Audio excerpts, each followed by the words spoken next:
किती सुंदर भाव मांडतात सूरदासजी. झूठे फल शबरी के खाए, बहुविध स्वाद बताए. भिल जातीनीची शबरी जात का होती? काल पण आपण ऐकलं. एवढी खालची जात असून प्रभूंनी उष्टे बेर खाल्ले. दुर्योधनचे 56 भोग त्यागले. कशासाठी? भक्तांच्या भावासाठी. आपला भाव असला का नाही ईश्वर येतो आपल्याजवळ. पण आपली अवस्था अशी आहे का नाही, आम्ही आमच्या घरच्यांसोबत आमच्या घरच्यांप्रती आम्हाला भाव नाही आहे. आम्ही ईश्वराप्रती कायच भाव ठेवणार? बरोबर ना. आम्हाला वाटतं आमचे लेकरं चांगले घडावे. आधीच्या काळामध्ये लेकरांना एवढं सगळं नॉलेज कसं भेटायचं माहिती का? कारण प्रत्येकाच्या घरी आजी आजोबा असायचे. आजी आजोबा नातवांना रात्री बसल्यावरती कथा सांगायची, कहाणी सांगायची. हा रामाने रावणाचा अंत केला, कृष्णाने कंसाचा अंत केला, कृष्णाने अशा लीला केल्या, तशा लीला केल्या.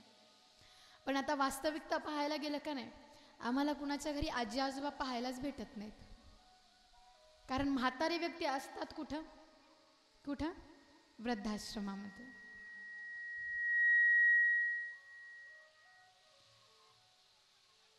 आम्हाला आई वडिलांची महिमा नाही कळाली. ती आई जी आपण लहान असताना अख्खी रात्र आपल्यासाठी जिने जागरून काढली.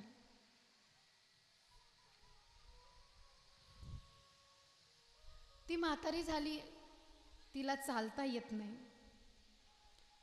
तिला स्वतः काही करता येत नाही. रात्री तिने फक्त 2 ग्लास पाणी काय मागितलं, आम्ही लगेच म्हणतो तेरडीलाही जीवावर आली. तो बाप, तुला चालता येत नव्हतं तेव्हा अंगठ्याला धरून ज्या बाप्पांनी चालवलं. मोठं झाल्यावर त्याच बापाला जेव्हा चालता येत नाही आणि तो बाप जेव्हा सहारा मागतो, तेव्हा त्याच बापाला आपण म्हणतो की थेरडं सुखानं राहत नाही. विचार करा ना जरा, स्वतः फाटकी बनीन घातली त्यांनी, पण तुम्हाला तुमच्या शाळेमध्ये कुणी काही बोलायला नको म्हणून 9 कपडे आणून दिले. ती आई घरी जेवायला नसलं तरी जेवायला आहे, आधी तुम्ही सगळे जेवा म्हणून तिने जेवण केलं. तुम्हाला सगळ्यांना खाऊ घातलं तिने. आणि शेवटी पाहिलं तर भोगण्यात काहीच नाही, पाणी पिऊन उपाशी झोपी गेली ती. काय अंतकरण असतं माऊलीचं. लेकुराचे हित जाणे माहुलीचे चित्त, ऐसी कळवळ्याची जाती करी लाभावी प्रीती. लेकराचं खरं हित आईच जाणते. कारण तुम्ही बघा, आई वडील नसतील ना तुम्हाला कोणी व्हॅल्यू देत नाही. ही लोक जी आज तुमच्या मागे पुढे फिरतात, तुमचा आई वडील जाऊ दे ना, तुमचा मामा तुम्हाला विचारतो ना, तुमची आजी तुम्हाला विचारते ना, तुमची आत्या तुम्हाला विचारते. म्हणजे आपलं जोपर्यंत आहे, आई वडील जोपर्यंत का नाही तोपर्यंतच सगळं. महिला मंडळाचं असतं की आम्ही आमच्या भावावर जरा जास्त हक्क गाजवला पाहिजे, प्रत्येक सणाला आमच्या भावांनी आम्हाला साडी घेऊन दिली पाहिजे. पण जोपर्यंत तुमचे मायबाप आहेत का नाही तोपर्यंत भावावर हक्क गाजवा. कारण एकदा का मायबाप गेले, कारण कसं असतं ना, आपल्याजवळ ती वस्तू असते तेव्हा आपल्याला त्या वस्तूची किंमत कधीच कळत नाही. आणि जेव्हा ती वस्तू आपल्यापासून लांब होते का नाही तेव्हा आम्ही त्या वस्तूसाठी तरसतो. विसरू नको रे आई बापाला,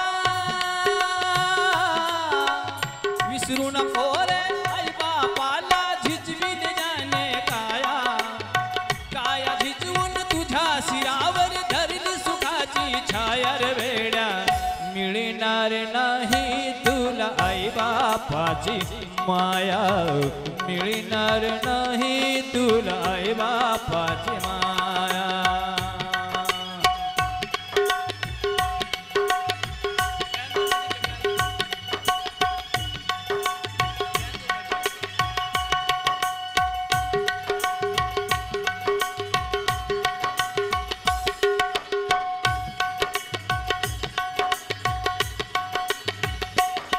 तुला मिळतील बायका पोर, गणगोत्र मित्र परिवार, तुला मिळतील बायका पोर, गणगोत्र मित्र परिवार.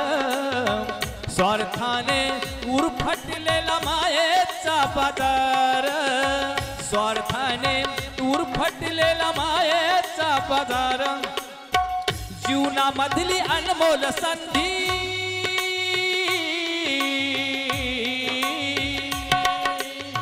जीवनामधली अनमोल संधी नको घालवू वाया, काया झिजून तुझ्या शिरावर धरली सुखाची छाया वेडा, मिळणार नाही तुला आई बापाची माया, मिळणार नाही तुला आई बापाची माया.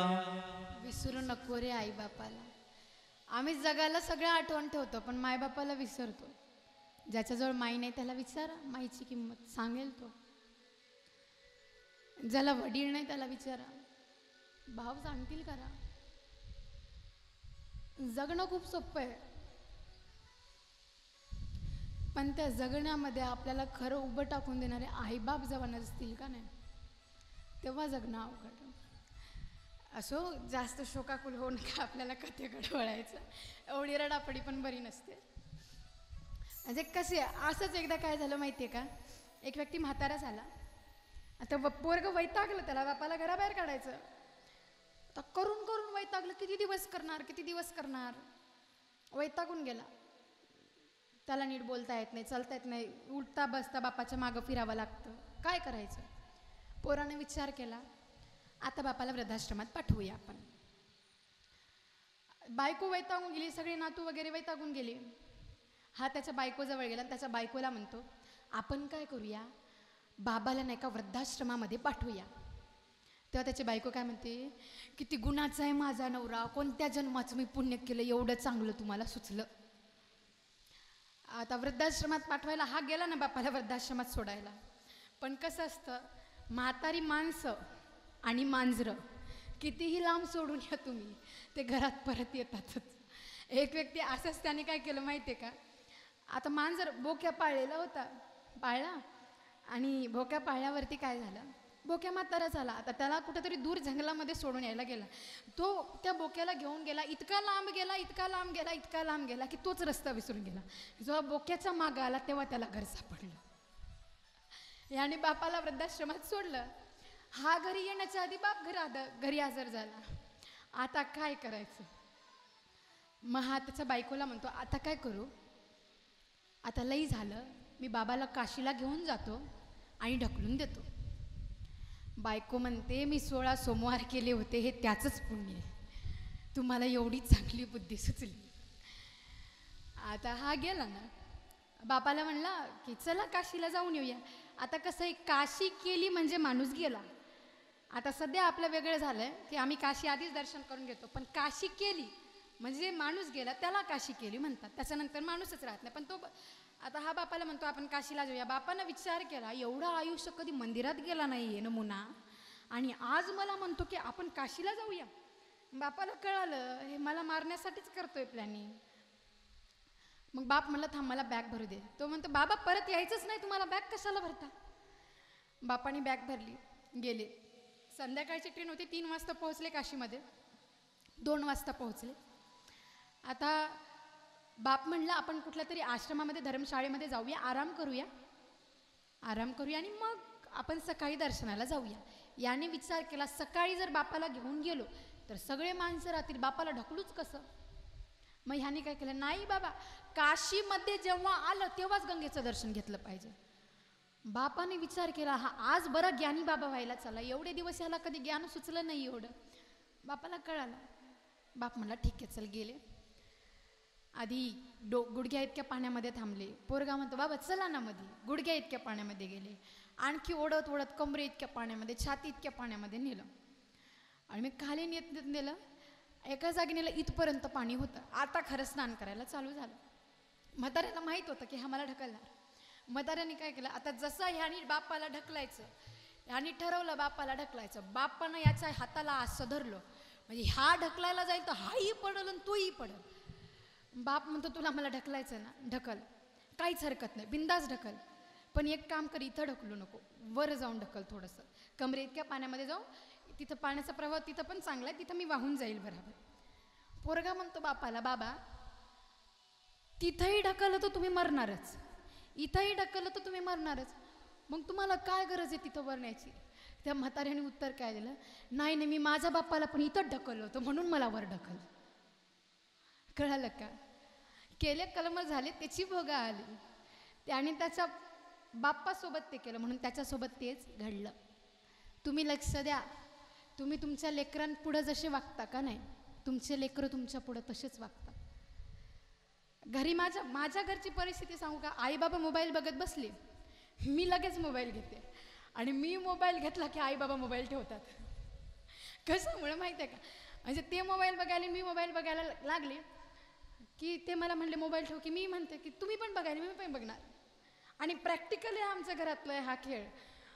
मग ते काय म्हणतात, मी मोबाईल घेतला की ते मोबाईल ठेवतात.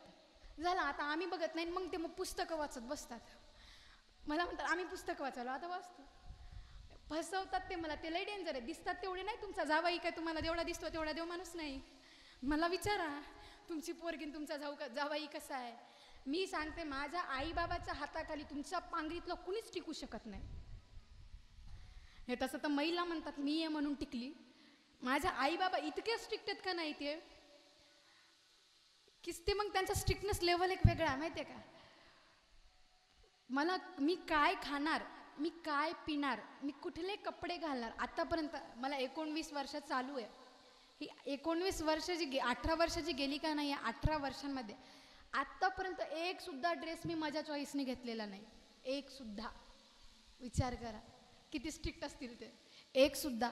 कथेमध्ये सुद्धा 7 दिवसाचे 7 ड्रेस त्यांनीच ठरवले. आज कुठला घालायचा, उद्या कुठला घालायचा. मी फक्त प्रस्ताव म्हणते, घालू का नाही का. ते नाही म्हणले तर ठेवून द्या, ते हो म्हणले तरच घ्या. बरं हे तर सोपं आहे. मी काय खाणार, काय पिणार, कोणाचं इथं खाणार हे सुद्धा तेच ठरवतात.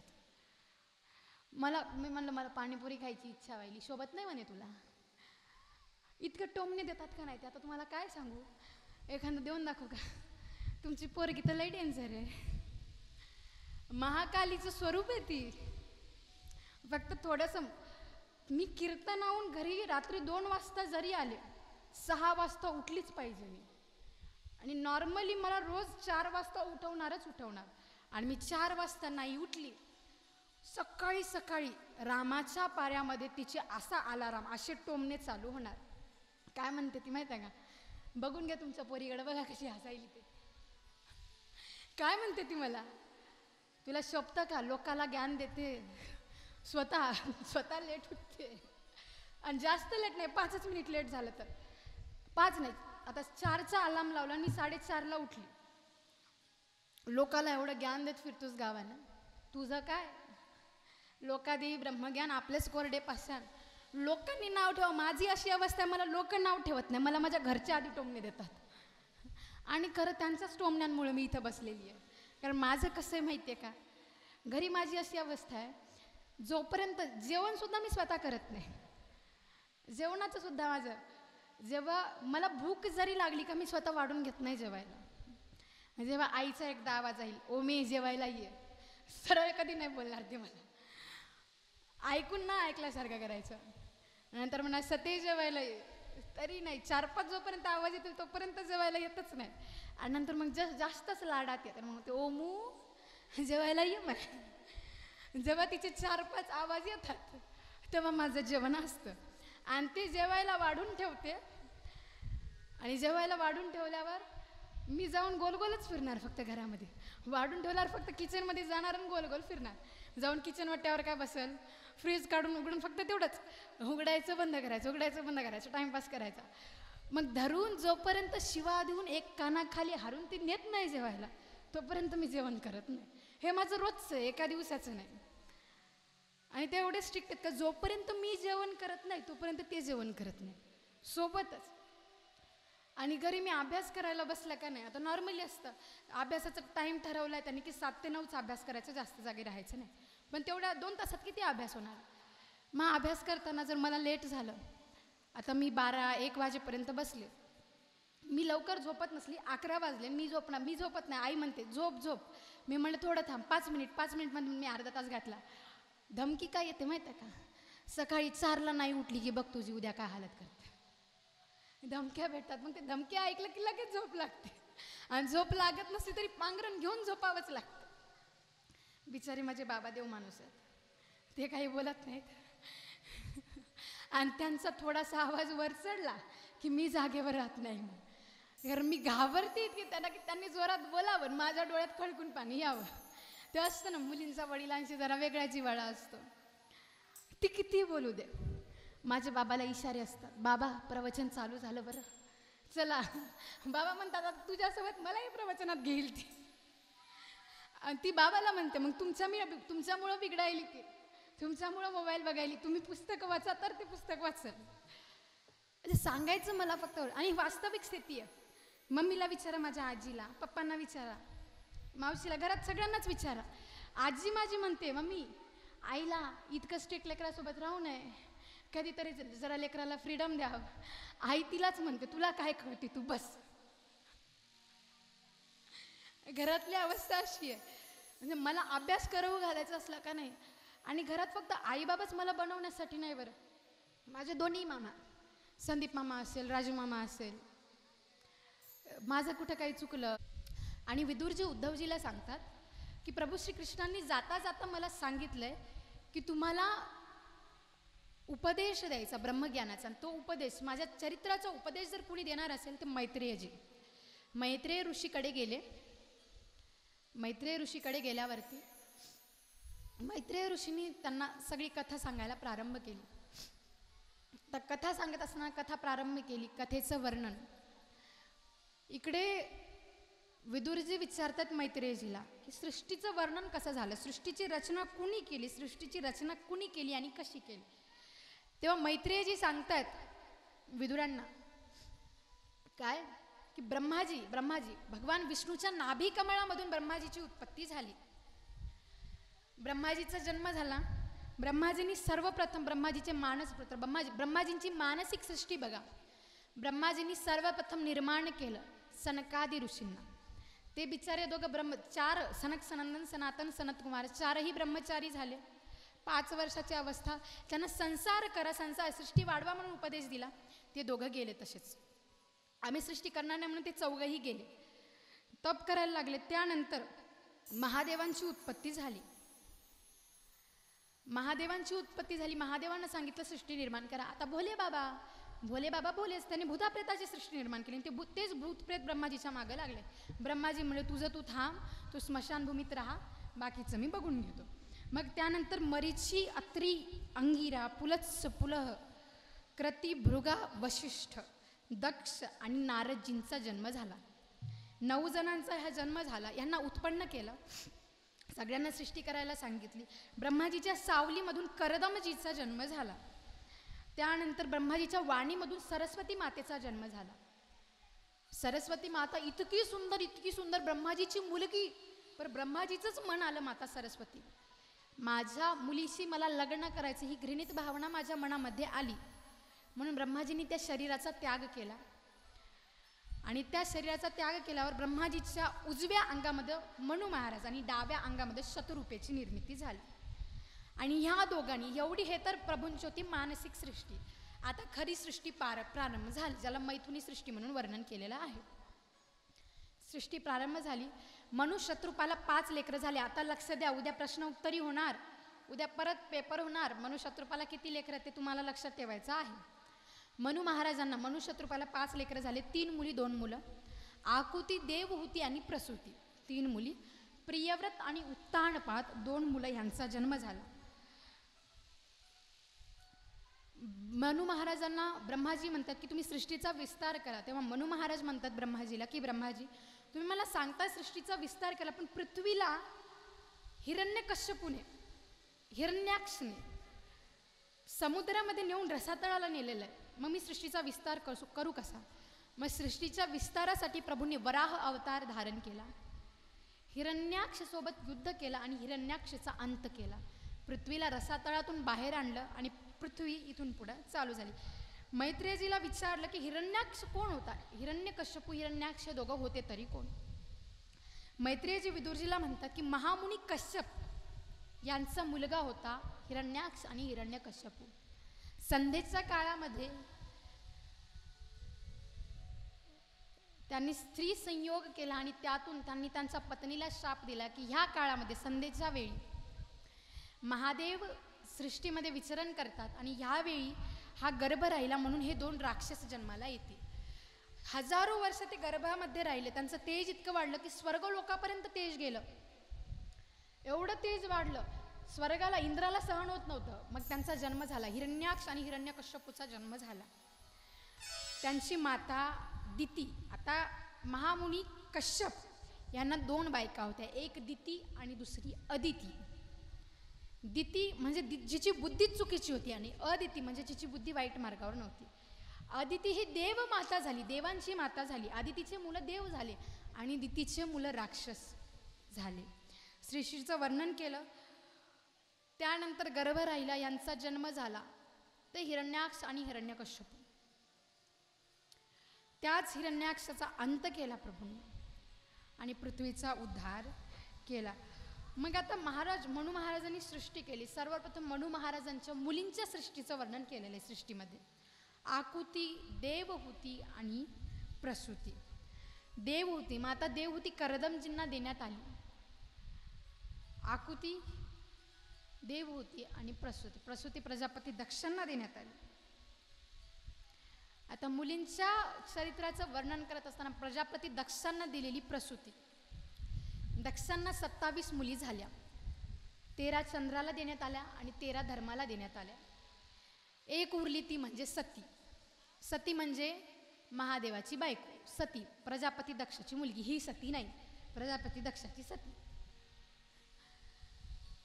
आता तिला आता वैर होता कुणाचा?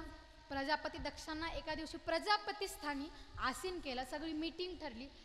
आता सगळे देव आले. प्रजापती दक्षांचं आगमन झालं. इकडे महादेव संध्या करत होते.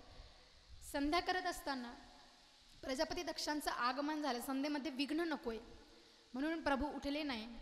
दक्षांना राग आला. दक्षांनी शाप दिला महादेवांना आणि दक्षांनी शाप दिल्यावरती प्रभूंनी तो शाप स्वीकार केला. दक्ष काहीही बोलायला लागला तेव्हा नंदींनी गणांनी दक्षाला शाप दिला की तू आमच्या भोले शंकरांना महादेवांना तू एवढे अपशब्द बोलतोय, जा तुला बकरीचं शीश लागेल. इकडे एके दिवशी दक्षाने स्वतःच्या जावयाला नीचा दाखवायला पाहिजे, महादेवांना नीचा दाखवायला पाहिजे म्हणून दक्षाने यज्ञाचं आयोजन केलं. सगळ्या देवी देवतांना बोलावलं पण महादेव आणि सतीला बोलावलं नाही. तर सगळे विमानं घरावरून जातात. माता सती पाहतात. माता सतीने विचारलं काय आहे काय नाही. वरच्या देव्यांनी सांगितलं की अगं तुझ्याच बाप्पाच्या घरी यज्ञ आहे, मग आम्ही तिथेच जातोय. माता सतीने विचार केला माझ्या वडिलांच्या घरी, मी तर माझ्या वडिलांची लाडकी लेक आणि त्यांनी मलाच कसं काय बोलावलं नाही. माता सती महादेवांकडे येतात. महादेवांना म्हणतात की तुमच्या सासऱ्यांच्या घरी यज्ञ आहे, तुम्ही नाही जाणार. महादेव म्हणतात आपल्याला बोलावलंच नाही, आपण जायचं कसं. काही जागा असतात जिथे बोलावलं तरच गेलं पाहिजे, काही जागी नाही बोलावलं तरी गेलं, नाही बोलावलं तर गेलं पाहिजे, नाही बोलावलं तरी गेलं पाहिजे. आणि काही जागा अशा जिथे बोलावलं तरी नाही गेलं पाहिजे. अशी कुठली जागा? काही जागा असतात पॉलिटिशियन्स, मान सन्मानाच्या जागा, जिथे बोलावलं तरच गेलं पाहिजे. आणि कथा कीर्तन देवाचं जिथे नाही बोलावलं तरी आपण आपली उपस्थिती दाखवली पाहिजे. जी पांगरीकर आजपासून दाखवतात. सगळे पांगरीवासी आजपासून यायला लागलेत, खरे जागे व्हायला लागलेत कथेसाठी. आता इकडे माता सती गेल्या. प्रभू बोलले जाऊ नको, पण माता सती गेल्या. पाहिलं तर ईशान्य कोणमध्ये महादेवाला स्थान दिलेलं नव्हतं. माता सतींना राग आला. माता सती दक्षांना बोलायला लागल्या की तुम्ही माझ्या पतीला स्थान दिलं नाही, तुम्हाला एवढा गर्भ अभिमान आहे तरी कशाचा? मी जर इथून गेलं तर मला दक्ष कुमारी म्हणून महादेव म्हणतील आणि तुमच्या नावाने मला ओळखतील. मला हे शरीर तुमच्यामुळे भेटलेलं आहे आणि तुम्ही माझ्या पतींचा अपमान केला. मी हा अपमान सहन करणार नाही. तुम्ही मला दिलेलं शरीर मी अग्नीला समर्पित करते, मला हे शरीर नको आहे. माता सतीने यज्ञ कुंडामध्ये उडी मारली. प्रभूंना कळालं. भृगूची दाढीच काढली प्रभूंनी. काल भैरवाला पाठवलं, भृगूची दाढी काढली, दात पाडले काही जणांचे, दक्षाचं मस्तक उडवलं. आता प्रभू तांडव करत येत आहेत. महादेव तांडव करत येत आहेत माता सतीच्या वियोगामध्ये.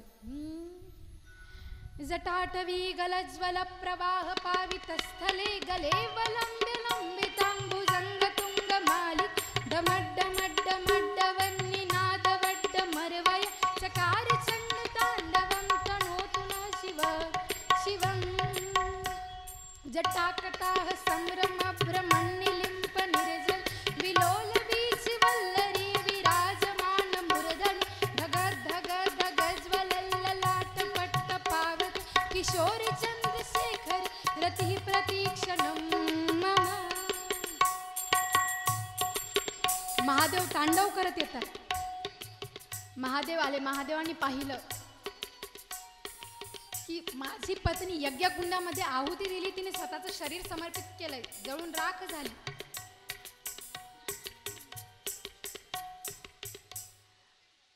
प्रसूती प्रार्थना केली, महाप्रभू तुम्ही आलाय, तुम्ही यज्ञामध्ये आलाय, या यज्ञाची पूर्णाहुती करा. महादेव म्हणतात माझी पत्नी जळालेली आहे, तिने स्वतःचा जीवाचा विचार केला नाही, माझा अपमान झाला म्हणून ती जळाली. मला म्हणताय की तुम्ही यज्ञ स्वीकारा, माझी तरी इथं स्थान पण नाही. तर तेव्हापासून बघा आपण हवन जेव्हा करतो की नाही, हवनामध्ये जी आजूबाजूला उरलेली सामग्री असते का नाही, ती कधीच उचलून परत हवन कुंडामध्येच टाकायची नसते. कारण त्यावेळी प्रभूंना स्थान दिलं नव्हतं, म्हणून सगळे देवता प्रभूंना म्हणतात की प्रभू हवन सामग्री जे उरलेली, सगळी हवन झाल्यावर जी सामग्री उरलेली असते का नाही, ती सामग्री, त्या सामग्रीचा भोग मी काल रूपाने करायचा. प्रभूंनी यज्ञ सफल केलं. माता पार्वतीच्या शरीराला, शवाला घेऊन अख्ख्या पृथ्वीची परिक्रमा करायला लागले महादेव. बघा काय वियोग आहे पती पत्नीच्या प्रेमाचा. वियोग असतात, आपले वियोग कसे असतात माहिती आहे का? एखादी व्यक्ती आपल्याला सोडून गेली, त्रास होतो माणसाला, असतं, आठवणी असतात त्या व्यक्तीसोबतच्या आपल्या, म्हणून त्रास होतो. पण वियोग असायला पाहिजे 1-2 दिवसांपर्यंत. आपल्या माणसांचं प्रेम किती दिवसापर्यंत असतं? महादेवांनी सतीनी शरीराचा त्याग केला म्हणून बीते संवत सहस्र 87 लागी समाधी शंभू अविनाशी. 87 वर्षापर्यंत महादेव समाधीत गेले पत्नीच्या वियोगामध्ये. पांगरीचे महादेव, तुमची सती तुम्हाला सोडून गेल्यावर किती दिवसाची समाधी घ्याल तुम्ही? 1 दिवस, 10वी होईपर्यंत, 13वी होईपर्यंत, की वर्षश्राद्ध होईपर्यंत? बायको लवकरच मेल्यावर लोक तर म्हणतात दुसरंही लग्न करून घे, ते लगेच दुसऱ्या लग्नासाठी तयार होतात. प्रेम बघा किती होतं. माता सतीने दुसरा जन्म घ्यावा तोपर्यंत महादेव थांबले माता सतीसाठी. 87 वर्ष समाधी लावली महादेवानी. कुणासाठी? माता सतीसाठी. प्रेमाचा वियोग काय जागी कसा असतो माहिती आहे का? माणूस मरण पावलं की लोकांचा वियोग एक वेगळ्याच लेवलचा असतो. आता एका जागी अशाच मी गेली भेटायला, कसं असतं, आता जवळचे रिलेशन असले की जावं लागतं भेटायला. तशी मी जातच नाही कुठं, कारण मी म्हणजे घराबाहेरच न निघणारी मी आहे. पण आता काही जागी जास्तच क्लोज रिलेशन असले की जावं लागतं. एका जागी मी गेली आणि ती बाई आली, तिचे वडील वारले होते. आली माझ्या गळ्याला अशी पडली. आता ती होती माझ्यासारख्या 7-8 सती तिच्यामध्ये बसतील. मी हवा आलं तर उडून जाईल. ती अशी, मी अशी पडली ना ती गळ्याला. मी म्हणला आता मी मेली. काही खरं नाही. माझ्यासोबत माझी आजी होती, तुमच्या गावची पोलीस पाटली. आजीला मी म्हणलं मम्मी मला काहीच वजन सहन होत नाही, हिला तू घे. मम्मी गेली तिच्याजवळ, मी बाजूला झाली. आता ती बोलायला लागली, ताई आल्या का तुम्ही? मी म्हणलं कधी येऊ मग म्हणलं गेले ना बाबा आता. मी म्हणलं थांब मी जाऊन आणते त्यांना. मग म्हणली ताई कुठून आल्या तुम्ही? मी म्हणलं पंढरपूरहून आले. मग बोलायला कशी लागली, आमचे बाबा दिसले का तिथं? मी म्हणलं हो दिसले ना, बुट चोरत होते. अख्खा आयुष्य त्याने कधी परमार्थ केला नाही, कधी देवाच्या कथा कीर्तनात गेला नाही. आणि आपण तो तुम्हाला मेल्यावर पंढरपुरात दिसणार आहे का? नाही भेटत. काही लोकांचा पती पत्नीचा वियोग तर इतका डेंजर असतो का नाही. प्रेम खरं असतं. कधी कधी माहिती आहे का, पत्नी मेली की लगेच पती वियोग सहन करत नाही, लगेच तो सुद्धा जीव सोडतो. खूप रेअरली पाहायला भेटते. ह्याला खरं प्रेम म्हणतात. आता तर वाटच बघतात ती कधी जाते. आता महिला मंडळ घडी गेल्यावर बेल न घेतील, आधी म्हणतील तुम्ही वाट बघता का मी कधी जाते म्हणून. एका जागी असत एका माणसाची बायको गेली. आता बाबाचा मित्र होता, गेलो आम्ही भेटायला गेलो. तुम्ही म्हणे आला का? मी आलो. तो माझ्या जवळ आला, मला म्हणे ताई खूप त्रास होतो ताई. जेव्हापासनं ती गेली तेव्हापासनं तिचीच आठवण येते. शेतात गेलो तर तीच दिसते, चिंचेच्या झाडावर तीच दिसते, घरात आलो घरात स्वयंपाकघरात तीच दिसते, बाथरूम मध्ये तीच दिसते. मी म्हणलं तुला दिसत कधी नाही ती. ताई म्हणे सगळीकडे तीच दिसते, काहीतरी करा आणि तिचं दिसणं बंद करा. हे आहे का प्रेम? हे आहे का प्रेम? महादेवाने जेव्हा जेव्हा माता सतीने शरीराचा त्याग केला तेव्हा तेव्हा त्यांच्या मुंडमाळा गळ्यामध्ये घातल्या. बायकोच्या मुंडमाळा. ओय पांगरीचे महादेव, तुमच्या बायकोच्या मुंडमाळा तुम्ही गळ्यात घालसाल का? पुरुष मंडळी म्हणते ती गेली तर पला टळल. हे प्रेम नाही. प्रेमात स्वार्थ नसला पाहिजे, निस्वार्थ असतं ते प्रेम असतं. मला या व्यक्तीकडून काहीतरी भेटल, ही व्यक्ती मला काहीतरी देईल, या व्यक्तीने मला वेळ दिला पाहिजे, हे प्रेम नाहीये. आता इथे मुलींचं वर्णन आलं. आता कथेला पुढं वळवण्याआधी जरा सगळ्यांनी उभं टाका. महिला मंडळ, तुम्हाला मी काल एक्सरसाइज करून यायला सांगितलं होतं, केलं का नाही? हातपाय वरी, वर मुंडका खाली पाय, नाही खाली मुंडका वर पाय. उठा उठा, उभं टाका. महिला मंडळ उभं टाका लवकर. Stand up. लवकर लवकर उभं टाका ना, कशाला वेळ घालवता? 3 वाजले. 45 मिनिट फक्त आपल्याकडे कथे संपवायला. आणि मला तर कथा लई लांब न्यायची. आता तर 3ऱ्या स्कंदात आपण, आपल्याला 8व्या स्कंदात जायचंय. उभं टाका लवकर लवकर. तुम्हाला काय फेविकिक लागले का खाली? उठा ना लवकर लवकर लवकर. पुरुष मंडळी तुम्ही इकडे या, तुम्ही पण उभं टाका, या लवकर. ए उभं टाका, उभं टाका, या या लवकर या इकडे सगळे, उभं टाका. आता थोडे हातपाय मोकळे झाले पाहिजे ना. कालचा दिवस लाजल्या, आता लगातार 4 दिवस असायच आहे, आता लाजायचं नाही. सगळ्यांनी महिला मंडळ, एक हात वर, एक हात कमरेवर. सगळ्यांनी हात वर, हात वर करा. चालू.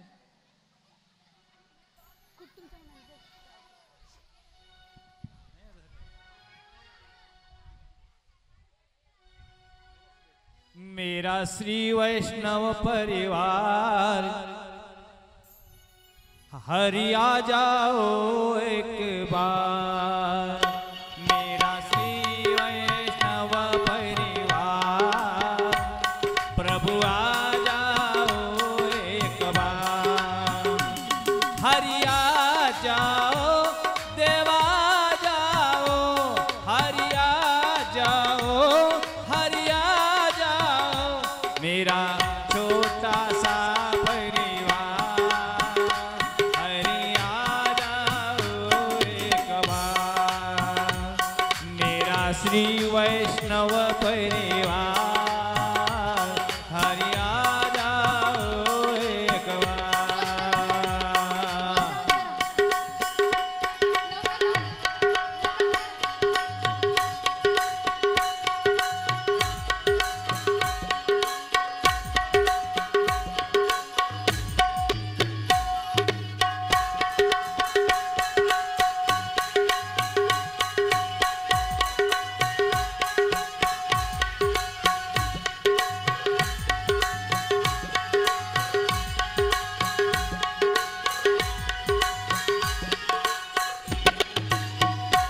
तुमसे बिछड़े युग बीत गए, तुमसे बिछड़े युग बीत गए. मेरे मालिक मुझसे रूठ गए, मेरे मालिक मुझसे रूठ गए. मेरे प्राणों के आधार, हरि आ जाओ एक बार. मेरा छोटा सा परिवार, हरि आ जाओ एक बार.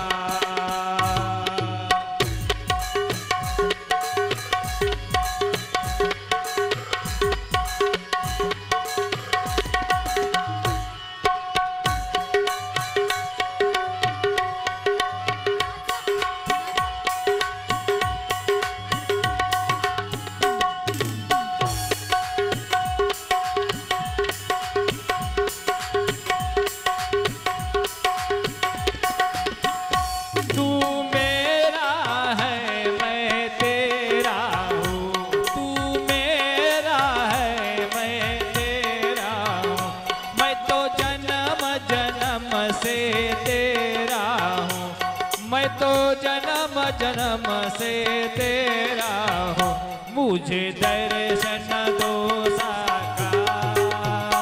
हरि आ जाओ एक बार, मुझे दर्शन दो साकार। हरि आ जाओ एक बार।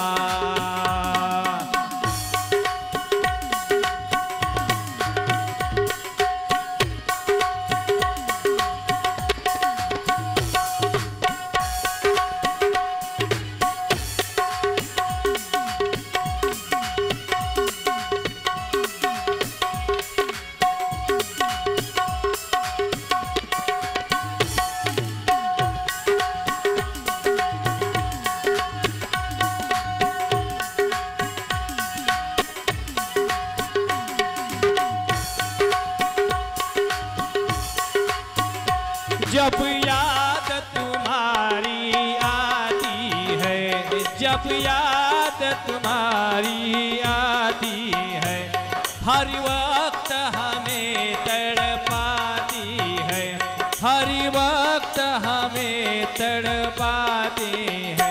मेरी नैया लगा दो पार, हरि आ जाओ एक बार। मेरी नैया लगा दो पार, हरि आ जाओ एक बार।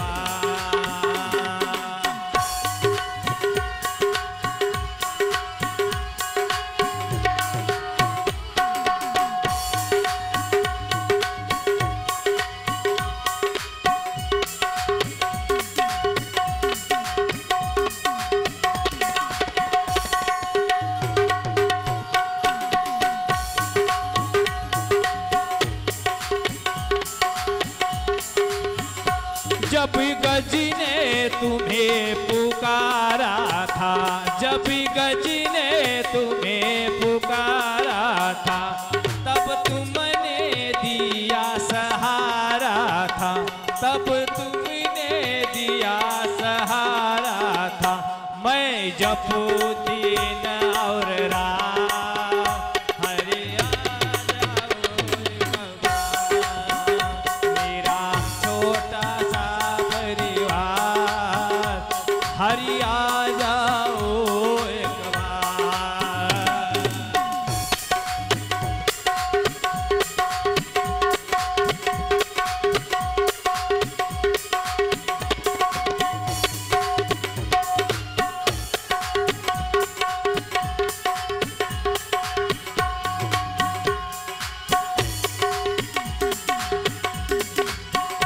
एक नारायण ही नाम है, एक नारायण ही नाम है, वो तो मेरा श्री भगवान है, वो तो मेरा ही भगवान है।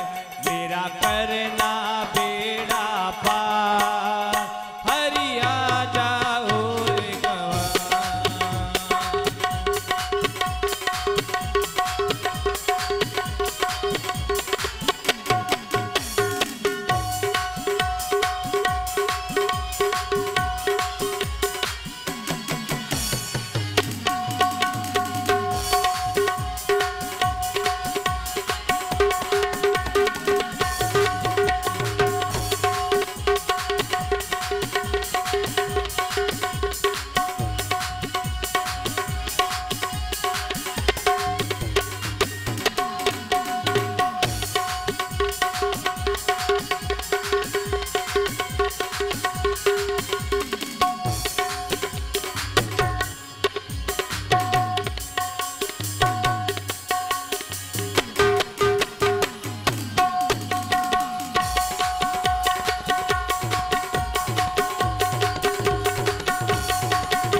मेरा श्री वैष्णव परिवार, हरि आ जाओ एक बार। मेरा श्री वैष्णव परिवार, हरि आ जाओ एक बार।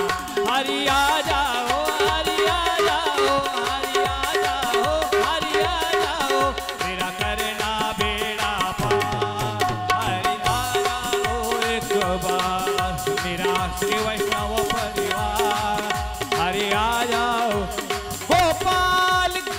भगवान की जय।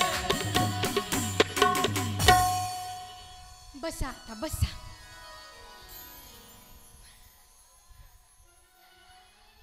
मेरा छोटा सा संसार हरि आ जाओ एक बार. ह्या छोट्याच्याच संसारामध्ये किती आनंद घेतला आपण. ये तो ट्रेलर है, पिक्चर तो कल से शुरू होने वाली है. उद्याचं खूप महत्व आहे बरं. सगळ्या महिला मंडळ लवकर बसा, लवकर बसा. तुमच्यासाठी सूचना आहेत, लवकर बसा. लवकर लवकर लवकर लवकर बसा. उद्या भगवान श्री कृष्णांचा जन्म होणार आहे. कुणाचा? वो यार आने वाला है. आता प्रभूंचा जन्म होणार आहे, तर उद्या सगळ्यांसाठी नियम आहे. उद्या इथे फुगे बांधले जातील, इथे इथे सजावट होणार. उद्या एकाच्या घरचा पाळणार. कुणाच्या इथे लहान लेकरू आहे का? न्यूबॉर्न बेबी लहान पाहिजे जरा. खूप आहेत ना. उद्या कृष्ण सजावला जाणार. कृष्ण, देवकी मैया, यशोदा मैया सगळे होणार. उद्या आमचे झाकीवाले येणार आहेत. आज येणार होते पण काही अडचण झाली. आता काय करणार. खरं तर कालपासूनच झाकी होणार होती पण त्यांना अडचण आली. आता कसं सीझन आहे, आम्ही काही म्हणू शकत नाही. उद्यापासून झाकी होणार. उद्या भगवान श्रीकृष्णाचा जन्म होणार म्हणून सगळ्यांसाठी सूचना. सगळ्या महिलांनी उद्या पिवळ्याच साड्या घालून यायच्या. कोणत्या? पिवळ्या. पुरुषांनी सुद्धा उद्या पिवळेच शर्ट घालून यायचे. सगळे पिवळे पिवळेच दिसले पाहिजे, हळदीचे नाही. आणि लक्षात घ्या, नटून तटून यायचं. भगवान श्रीकृष्णांचा जन्म उद्या. याच्यापेक्षा जास्त तो उद्या नाचायचं आहे. आता तरी 5-10 मिनिट नाचवलं तुम्हाला, उद्या तर अर्धा तास नाचण्यात जाणार आहे. म्हणून उद्या सगळ्यांनी आणि प्रसाद घेऊन यायचं बरं. प्रसाद किती जणांनी आणला आज? इथे टोपलं ठेवायला सांगितलं. मामा उद्यापासून इथे टोपलं ठेवा. आणि उद्या कथेत मी येण्याच्या आधी हे आले की इथे उपस्थित राहायचं. काल पण सांगितलं, आज परत सांगायले. तुमचा नट्टाफट्टा जरा लवकर करा. आज हिने ती साडी घातली होती, उद्या मी तिच्यापेक्षा चांगली साडी घालणार. निघाली जिंगणं चिकणं जिंगणं चिकणं करत. आज तिनं निळ्या कलरची साडी घातली होती, उद्या मी पिवळ्या कलरची, तिच्याहून भारी घालणार. पिवळ्याच कलरच्या दिसल्या पाहिजे सगळ्या महिला मला उद्या. कुणीच विदाऊट ड्रेसिंगमध्ये नसायला पाहिजे. सगळे पिवळेच. कारण भगवान श्रीकृष्णांचा जन्म होणार आहे आणि भगवान श्रीकृष्ण येणार आहेत म्हणल्यावर सगळं त्यांचंच अनुकूल झालं पाहिजे. उद्यापासनं उद्या प्रभू जन्माला येणार आणि परवापासनं प्रभूंच्या लीलांचं श्रवण होणार. मग नटकट लीला कसं आहेत, काय काय लीला केल्या ते आपल्याला ऐकायला भेटणार. प्रसादही आणायचा, नट्टाफट्टा चांगला करून यायचा. इथं पण सजवल्या जाणार आहे उद्या. कुणाच्या इथला पाळणा असेल तर उद्या द्या, कारण इथं पाळणा लागणार आहे. असो, सगळ्यांनी सूचना लक्षात ठेवा आणि या सूचनेचं पालन करा. उद्या जास्तीत जास्त संख्येने उपस्थित राहा बरं. कारण उद्या याच्यापेक्षा दुप्पट दिसलं पाहिजे मला. आज भरपूर संख्या वाढली कारण काल खूप नाचवलं होतं. मग उद्या आज पण नाचवलं, याचा अर्थ उद्या तर दुप्पट झाली पाहिजे याच्यापेक्षा. पुरुषांची पण वाढली आज, उद्या पुरुषांची सुद्धा दुप्पट झाली पाहिजे. मी कालच म्हणलं पैसे देऊन आणा, पण आणा, मला काही करायचं नाही, कथेत बसून राहा फक्त. इकडे कथेमध्ये परीक्षितांनी विचारलं शुकदेवजींना की प्रभू, तुमच्या भगवान विष्णूंनी फक्त देवांचीच रक्षा केली का? आता इथे खूप मोठं आहे, आपल्याजवळ वेळ नाही. देवासुर संग्राम, समुद्रमंथनांमध्ये 14 रत्न निघाले.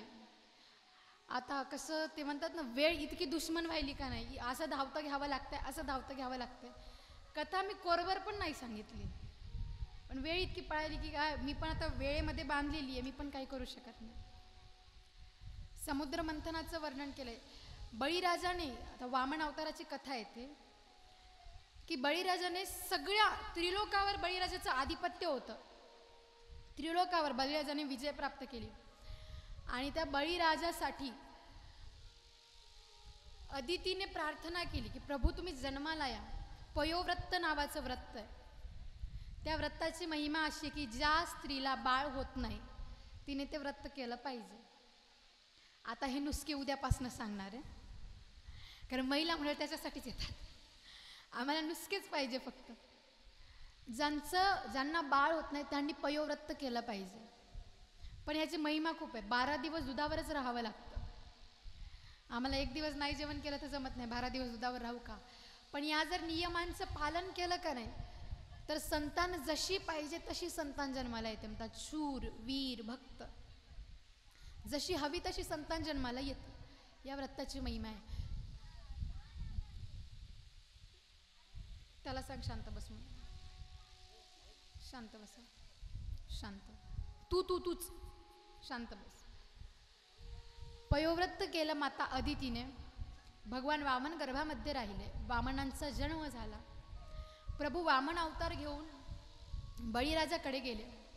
प्रभूंचं रूप इतकं सुंदर होतं ना, प्रभूंच्या रूपाला पाहून बळीराजा थक्क झाले. एवढं सुंदर कसं असू शकतं? इतकं सुंदर की अप्सरा सुद्धा फिके पडतील.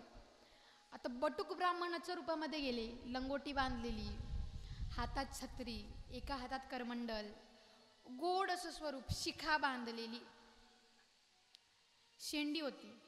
आता ही शेंडी म्हणजे हिंदूंसाठी 16 संस्कारांपैकी एक संस्कार आहे.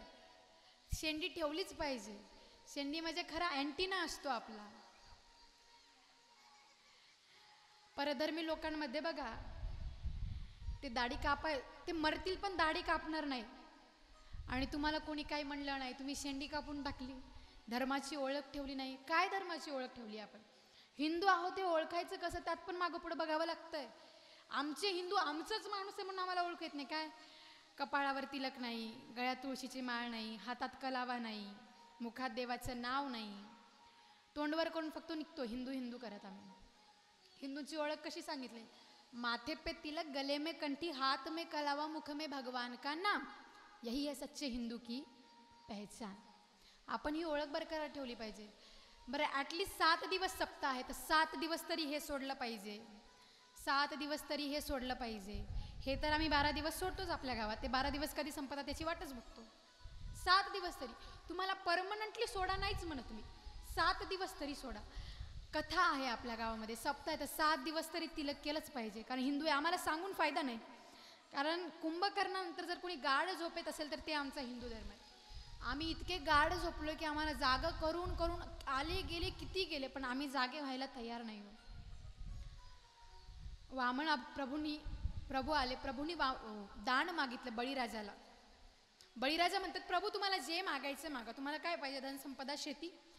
हवंय तर तुम्हाला लग्न करून द्यायचं असेल तर एखादी सुंदरशी ब्राह्मण कन्या बघून तिच्यासोबत लग्नही करून देईल. प्रभू म्हणतात, तिथं मी लग्न करल, तिला सांभाळा, लेकराला सांभाळा, परत पैसा कमवा. कशासाठी? मी बरं आहे ना, मागणं पुढं दुड्डाउडं आम्ही आमचं एकटा जीव सदाशिव बरं आहे. प्रभू म्हणतात की मला त्रिपाद भूमी दे. बळीराजा हसतो.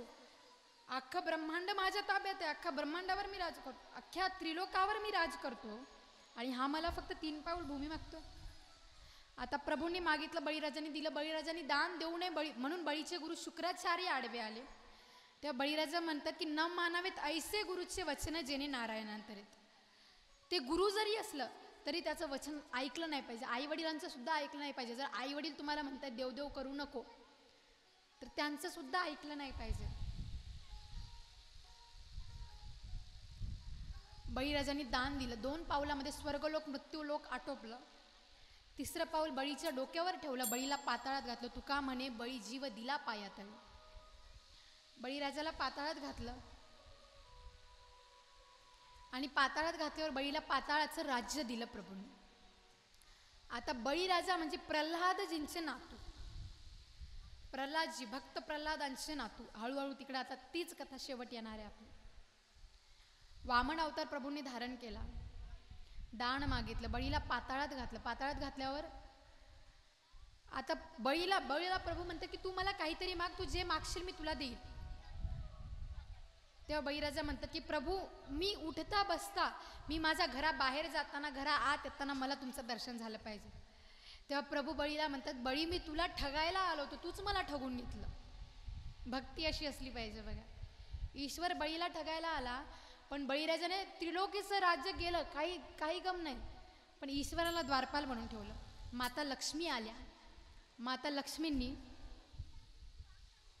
बळीराजाला मागितलं, राखी बांधली. आता तेव्हापासून राखी बांधायची प्रथा चालू झाली.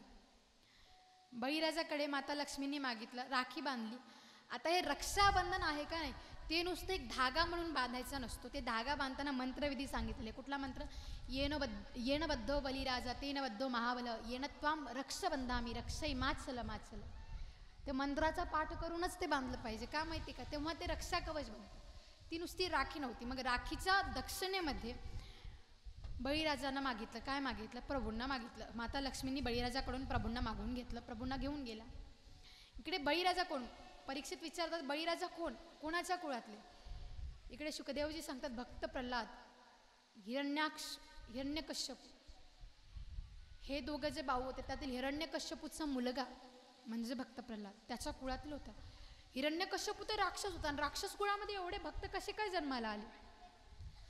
तेव्हा वर्णन केलं जातं की हिरण्यकश्यपू ब्रह्मदेवाची साधना करण्यासाठी पर्वतावर जातो, तपस्या करण्यासाठी जातो, आणि तिथे त्याचा तप चालू होतो. तप चालू करतो. इकडे एक ऋषी, एक ब्रह्मदेवानी मायेला पाठवतात शुकाच्या रूपामध्ये. इकडे तर लगेच म्हणतात, इकडे याचा जप चालू आहे. काय? ओम ब्रह्मणे नमः. इकडून तो पोपट लगेच म्हणतो ओम विष्णवे नमः. हे ब्रह्मणे नम विष्णवे नम, ब्रह्मणे नम विष्णवे नम. कारण हिरण्यकश्यपू भगवान विष्णूचा दुश्मन होता, कट्टर दुश्मन मानायचा. आता इकडे ब्रह्मणे नम विष्णवे नम, हिरण्यकश्यपूने घेतला दगड आणि घातला त्या शुकावर. ते शुक तिथून उडाला, दुसऱ्या डाळीवर बसला, दुसऱ्या झाडावर बसला. परत चालू झालं ओम ब्रह्मणे नमः. इकडे लगेच विष्णवे नमः, इकडे ब्रह्मणे नम विष्णवे नम. तो तपस्या करायला गेला, त्याची तपस्या झाली तिकडे चालू. इकडे हा तपस्या गेला म्हणून देवतांनी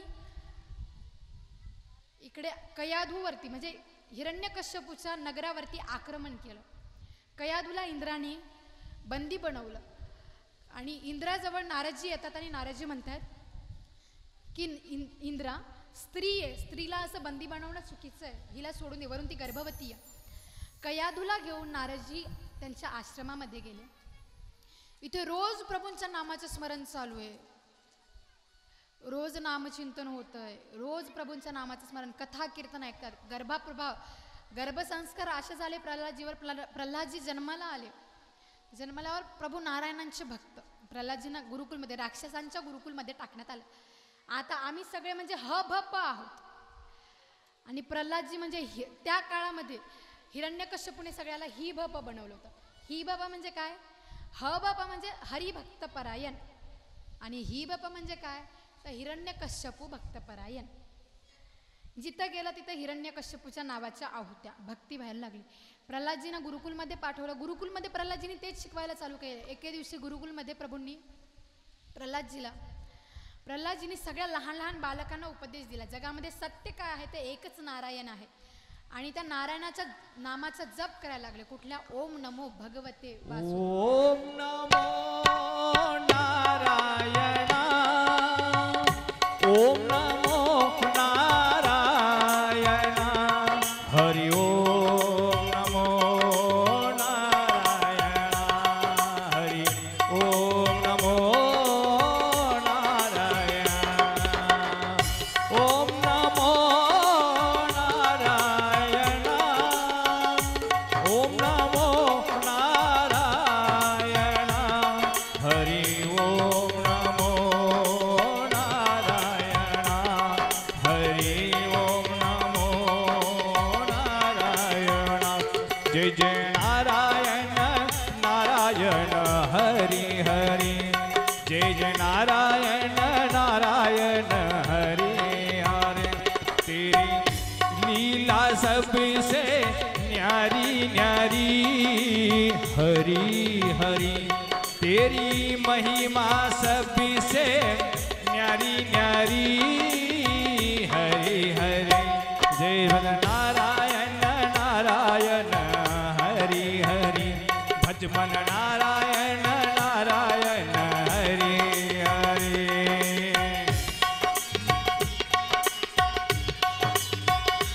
ब्रह्म नारायण विष्णु नारायण, ब्रह्म नारायण विष्णु नारायण,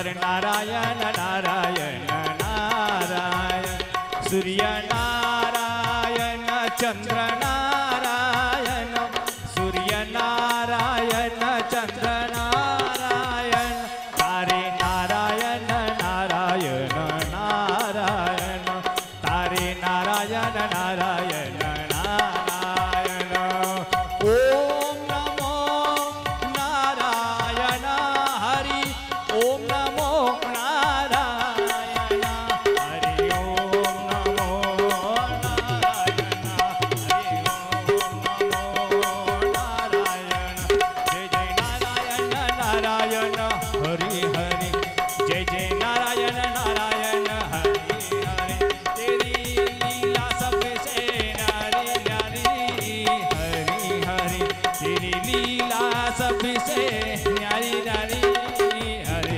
हरि अजमा नारायण नारायण हरि हरि जय जय नारायण नारायण हरि हरि जय जय नारायण नारायण हरि हरि अजबर नारायण नारायण हरि हरि जय जय नारायण नारायण हरि हरि जय जय नारायण नारायण हरि हरि आता हिरण्यकश्यपू महाविद्यालय हायस्कूल हिरण्यकश्यपू जिथं ही भप आहेत सगळे तिथं ही करण्याच्या जागा ह होतं. विचार करायला लागले सगळे. ही म्हणजे हिरण्यकश्यपू ह म्हणजे आमचे हरी. हरीच्या नामाचं स्मरण व्हायला लागलं. इकडे हिरण्यकश्यपू आला.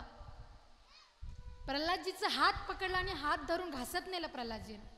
प्रल्हादजीला शिक्षा सुनावली. तुला काय हेच शिकवतात का शाळेमध्ये? आता जसं विचारलं तुला शाळेत हेच शिकवतात का? प्रल्हादजीने 9दा भक्ती सांगितल्या आणि शाळेमध्ये तर सगळं विरुद्ध शिकवण्यात आलं होतं. पण प्रल्हादजीने गर्भामध्ये 9दा भक्तीचं वर्णन ऐकलं होतं. हे आपण उद्या ऐकू. आता हे लक्षात ठेवा पॉईंट. उद्या 9दा भक्ती सांगायची. उद्या मी विचारलं तर मला आठवण करून द्या की उद्या 9दा भक्तीचं वर्णन करायचं. इकडे प्रल्हादजीची भक्ती. आता प्रल्हादजीला हिरण्यकश्यपू म्हणतोय की तुझा देव इतका सर्वसमर्थ आहे का? तो तुझी कुठेही रक्षा करतो का? वर पहाडावरनं मोठ्या मोठ्या उंच उंच पर्वतांवरनं प्रल्हादजीला फेकून दिलं. प्रल्हादजीला खरंच सुद्धा आली नाही. ईश्वरावरचा विश्वास बघा. शांत बसता का? वय येताच कशाला ग? मी काय इथं उगाच आहे का? मध्ये असं बोलून डिसमोड नका करत जाऊ तुम्ही. कुठे होतो आपण?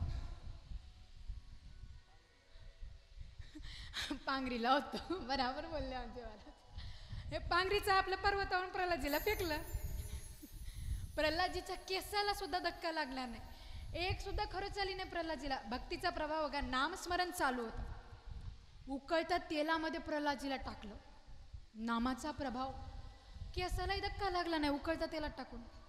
विषारी सापांच्या खाणीमध्ये प्रल्हादजीला फेकलं. तिथेही प्रल्हादजीला काहीच झालं नाही. हत्तीच्या पायाखाली तुडवायचं ठरवलं. तो हत्ती जो कुणाचंच ऐकत नव्हता, तो हत्ती ज्याला दारू पाजली, त्या हत्तीचा पुढं प्रल्हादजीला ठेवलं. प्रल्हादजीने सहज त्याच्यावरून प्रेमाने हात फिरवला तर हत्ती सुद्धा स्तब्ध झाला. आता मग करायचं काय? हिरण्यकश्यपूची बहीण. नाव काय होतं तिचं? हिरण्यकश्यपूच्या बहिणीचं नाव काय होतं? किती कमाल आहे बरं. मला माझ्या प्रश्नांची उत्तरं भेटायली पण सगळी माझ्याच घरच्यांपासून भेटायली. आई तू तर बोलूच नको. हे लेकरं तुझं ऐकायला. तिकडून मामी उत्तर द्यायला, इकडून बाबा सांगायले. म्हणजे आम्ही काय ठेका घेतलाय का? तुमचं काय नाही आहे का? तुम्हाला नाही कळायला पाहिजे का? काय नाव होतं हिरण्यकश्यपूच्या बहिणीचं? होलिका. काय होतं? ज्या दिवशी आपण होळी खेळतो, धुलीवंदन, ज्या दिवशी आपण होळी जाळतो का नाही, का जाळी जाते? ती होलिका म्हणते की मला ब्रह्माजींनी वरदान दिले. वरदानामध्ये एक शाल दिलेली आहे. ती शाल पांघरून मी अग्नीमध्ये जरी प्रवेश केला तरी मी जळत नाही. आता ही बसली ना, पण तिला ब्रह्माजींनी सांगितलं होतं तू जर तुझ्या मांडीवरती कुठल्या पुरुषाला घेऊन बसली तर हे वरदान विफल होऊन जाईल.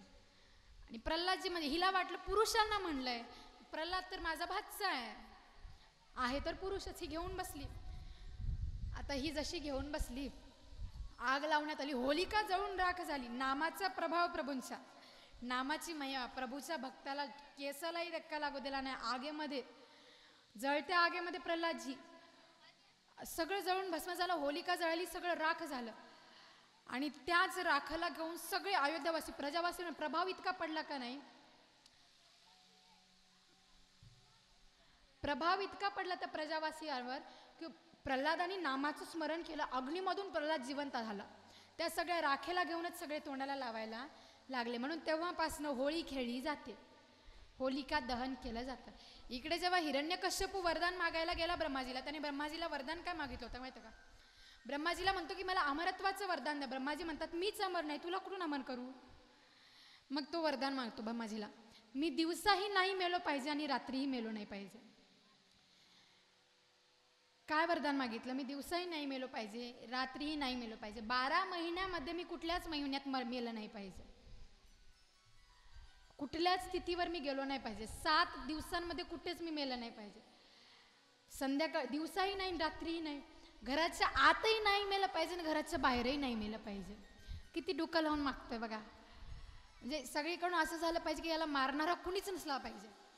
आणि वरून ब्रह्माजीला म्हणतं की ब्रह्माजी तुमच्या रचलेल्या सृष्टीमधून मी कुणापासूनच मेलो नाही पाहिजे. ब्रह्माजीने तथास्तु म्हटलं, वरदान दिलं. हा लांब. आता याने शेवटी यांनी घेतलं प्रल्हादजीला, सभेमध्ये बोलवलं. प्रल्हादजीला प्रल्हादजीला म्हणतात सभेमध्ये की तुझा देव सर्व व्यापक आहे का? तू म्हणतोय की माझा देव इथं आहे तिथं आहे, मग सगळ्या दुःखांपासून माझा देव माझं रक्षण करतोय. तुझा देव सर्व व्यापक आहे का? प्रल्हादजी म्हणतात माझा देव सर्व व्यापक आहे. हिरण्यकश्यप म्हणतो मग तुझा देव या खांब्यामध्ये आहे का? प्रल्हादजी म्हणतात हो, माझा प्रभू माझे ईश्वर या खांब्यामधून सुद्धा प्रगट होतील. हिरण्यकश्यपूने घेतला गदा घातला खांब्यावर. जसा खांब्यावर गदा घातला खांबा तुटला आणि खांब्यामधनं नरसिंह भगवान प्रगट झाले. बोलिये नरसिंह भगवान की. ऐसा है नाम तेरा कही वेद शास्त्र गावे, ऐसा है नाम तेरा कही वेद शास्त्र गावे, नादान के समय पर दिल को सबर दिलाए, ऐसा है नाम तेरा.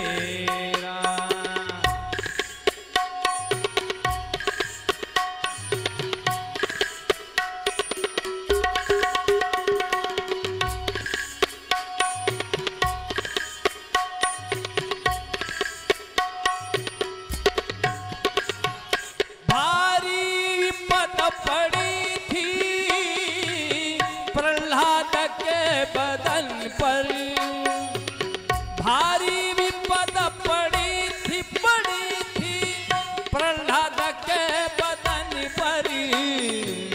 जब दौड़ दौड़ आया प्रभु जी, जब दौड़ दौड़ आए और नख से असुर सहा,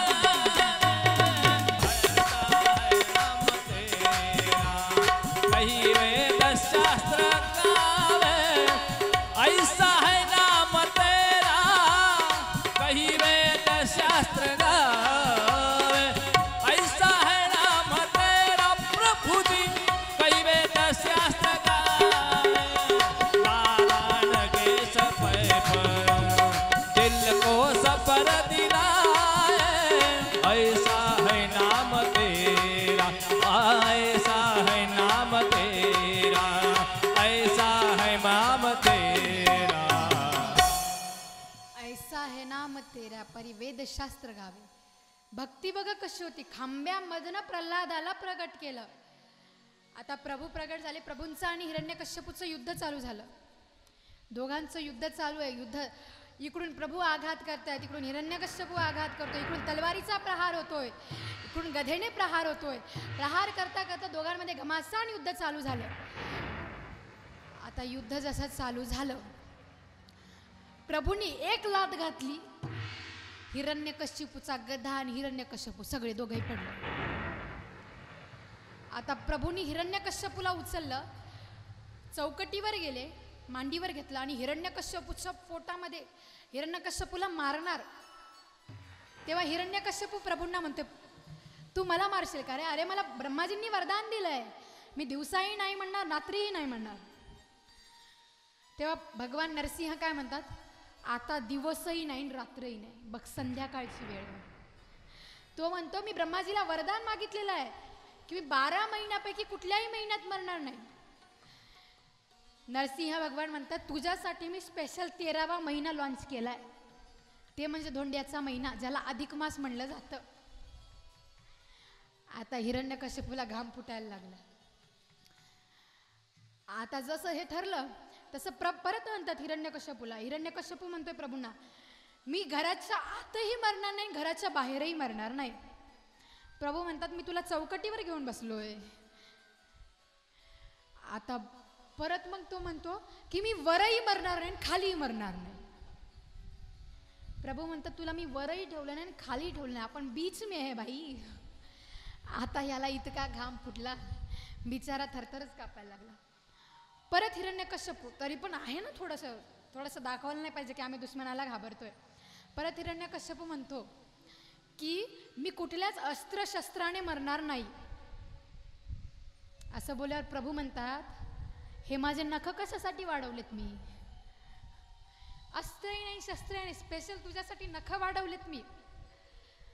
आता प्रभूंनी हिरण्यकश्यपूच्या पोटामध्ये हात टाकला आणि हिरण्यकश्यपूला फाडलं. हिरण्यकश्यपूची आतडी गळ्यामध्ये गुंडाळली प्रभूने. क्रोधायमान झाले प्रभू. प्रभूंच्या डोळ्यांमधनं ज्वाला निघते, मुखातनं ज्वाला निघते. सगळे देवता घाबरले. प्रभूंना शांत करणार कोण? सगळे एका एकाने यायला लागले. सगळे येत आहेत, परिचय देत आहेत.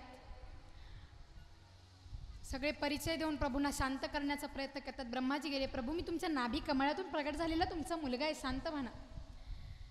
शांत झाले नाही. मग गंधर्व लोकांची टीम गेली. गंधर्व लोकांची टीम म्हणजे हे आमचे, ही गंधर्व विद्या आहे. गायन आणि वादन याला गंधर्व विद्या म्हणतात. आमचे सूरज भैया आणि आमचे विष्णू भाऊ गेले आणि गेले नरसिंह भगवान पुढे हात जोडून उभं टाकले आणि नरसिंह भगवंताला म्हणतात प्रभू आम्ही गंधर्व राज आहोत, आम्ही सगळ्यांच्या मनांचं रमण करतो, सगळ्यांची मनं वेधून घेतो. आता आमचे सूरज भैया आणि विष्णू महाराज असे असं बोलायला लागले. प्रभूंनी एक डरकाळी फोडली की दोघं पळाले. असे पळाले की मागं फिरून बघितलंच नाही. तुम्ही म्हणाल तुला कसं माहिती? मी तिथंच होती, लपून बघू लागले. आता हे दोघं तिथं म्हणल्यावर मी पण तिथं असणारच नाही. मी तिथं लपून बघत होते कारण मला माहित होतं प्रभू कुणाला शांत होणार नाही, कारण मी भागवत वाचलेलं होतं. प्रभू कुणाला शांत. आता हे दोघं मोठे मोठे माणसं पळाले म्हणल्यावर माझ्यासारख्या छोट्याचं काय चालणार तिथं? आता जो माणूस कुणाचं ऐकत नाही तो त्याच्या बायकोचं ऐकतो. म्हणून माता लक्ष्मीला बोलावण्यात आलं. माता लक्ष्मी म्हणल्या माझे प्रभू आहेत, माझं ऐकणारच. माता लक्ष्मी जशा आल्या प्रभूंपुढे हात जोडले. प्रभूंनी असे वर करून नजर पाहिली, प्रभूंनी डरकाळी फोडली. वाघाचा वाघाने जशी डरकाळी फोडावी प्रभूंनी तशी डरकाळी फोडली. लक्ष्मी अशी पळाली की पोच आलीच नाही परत. मग आता शांत करणार तरी कोण प्रभूंना? सगळे प्रल्हादजीला म्हणतात प्रल्हादजी तुमच्यासाठी प्रभूंनी हा आवेश अवतार धारण केलेला आहे, तुम्हीच प्रभूंकडे प्रार्थना करा. आता बघा भक्तांचं प्रभू जगातल्या कुठल्याच व्यक्तीला शांत झाले नाही. आता बघा ना आमचे हे सगळे गंधर्व राज इतके सुंदर सुंदर भजन म्हणतायत, तुमचे मन वेधून टाकतात, तुम्हाला नाचवतायत. मन यांचे आवाज ऐकले, यांचं वादन ऐकलं की मन शांत होऊन जातं. आता यांना शांत झाले नाही प्रभू. विचार करा प्रभूंचा क्रोध कसा असेल. मग काय झालं? प्रल्हादजी पुढे गेले. प्रल्हादजींनी हात जोडून प्रभूंना प्रार्थना केली. प्रभू शांत झाले. प्रभूंनी प्रल्हादजीला मांडीवरती घेतलं. प्रल्हादजीचा लाड करायला लागले प्रभू. विचार करा सृष्टीचा मालक भक्तासाठी आवेश अवतार धारण केला. प्रल्हादजी म्हणतात प्रभू मी राक्षस कुळात जन्माला आलोय, तरी तुम्ही माझ्यासाठी अवतार घेतला. प्रभू म्हणतात जो मला मनातून बसतो का नाही मी वैकुंठ सोडून सुद्धा त्याच्यासाठी येतो. इथं वर्णन करताना प्रभूंनी जेव्हा असं बोललं का नाही की मी वैकुंठ सोडून सुद्धा त्याच्यासाठी येतो, कधी माझ्या भक्ताची असली पाहिजे तशी भक्ती. मग काही लोकांनी प्रश्न केला त्या काळात प्रभू खांब्यामधून प्रगट झाले, आता सुद्धा प्रगट होतील का? होतील ना, भक्ती तशी पाहिजे. कारण कितनों ने रामायण लिखी पर तुलसी सा भाव कहा. रामायण तो कितनों ने लिखी लेकिन तुलसी सा भाव कहा. और नरसिंह बसे प्रति खंबन में पर प्रगटाने प्रल्हाद कहा. सध्याची अवस्था ही आहे. ह्या सगळ्या खांब्यांमध्ये नरसिंह भगवान वास करतात पण प्रगट करण्याला प्रल्हाद नाही आहे, कारण आमची भक्ती आणि आमचा भाव तसा नाही आहे. उकळत्या तेलात टाकलं तरी प्रभूंचं नामस्मरण सोडलं नाही.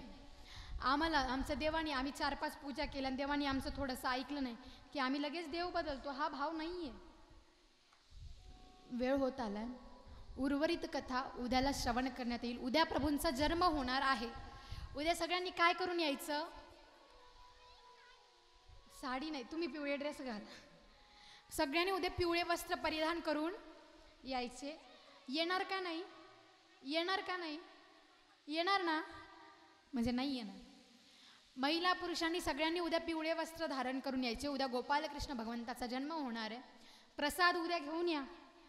इथून घरी घेऊन जायला पण प्रसाद लागतो ना. उद्या इथं टोपलं ठेवायला लावू आपण मावाला. सगळ्यांनी तर आरतीसाठी उभं टाका.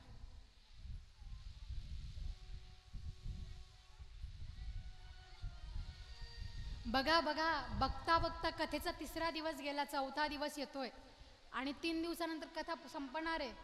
हेच जे 3 दिवस आहेत का नाही, या 3-4 दिवसांमध्ये आनंद घ्या. आम्ही कीर्तनात येतोय, आम्ही कथेत येतोय, आम्ही नाचलं की लोक आम्हाला नावं ठेवतील. लोकांनी कोणाला नावं ठेवली नाही, तुम्हाला ठेवतील. हे आपण उद्या विषय घेऊ परत. सगळ्यांनी उभं टाका लवकर लवकर. दिवे लावा. या पुढे लवकर. उभं टाका, उभं. वट्ट्यावर बसलेले उभं टाका. आरती वाहिली, उभं टाका.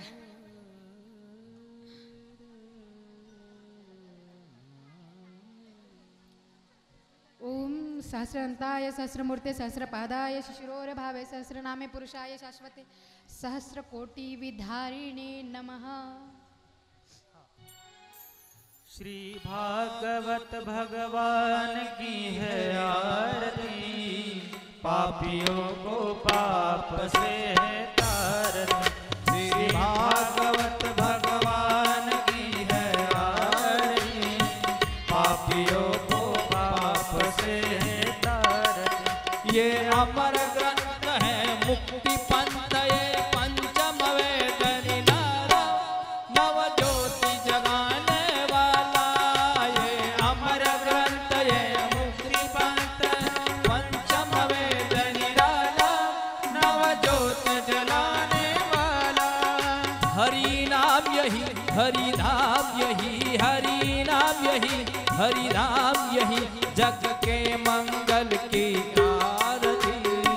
पापियों को पाप से है तारती. श्री भागवत भगवान की है आरती, पापियों को पाप से है तारती.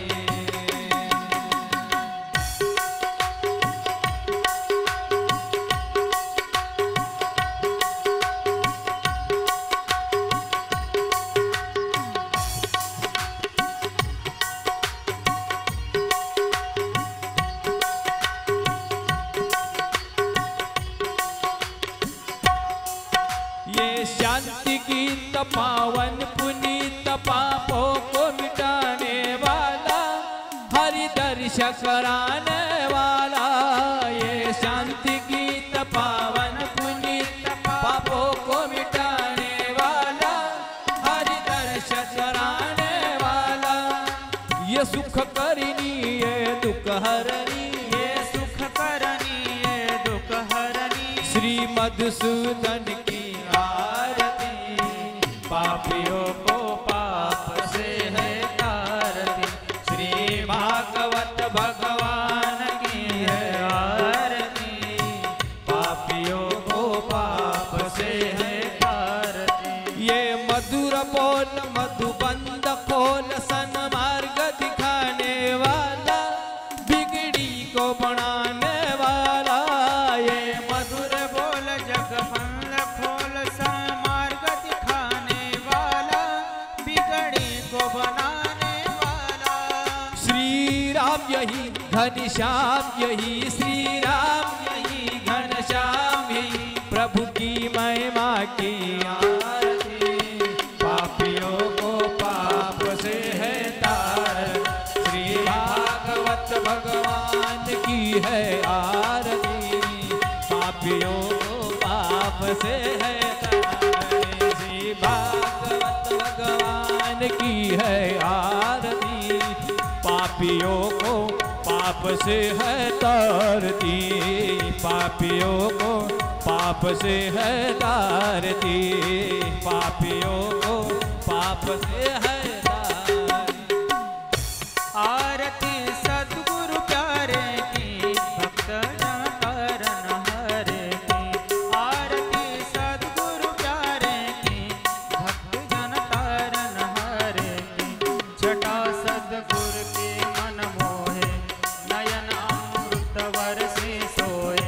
छटा सद्गुरु के मन मोहे, नयन अमृत वर्षे सोए।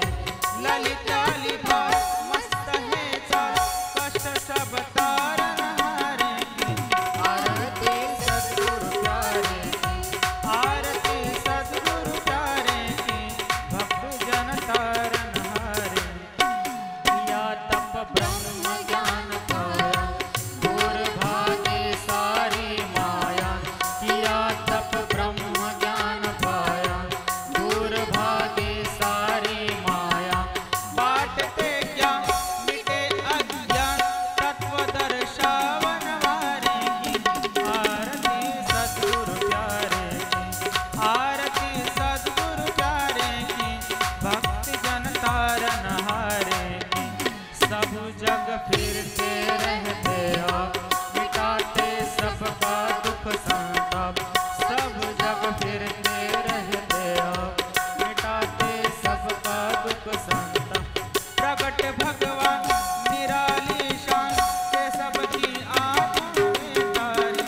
आरती सद्गुरु प्यारे की, आरती सद्गुरु प्यारे की, भक्त जन तारन हारे की।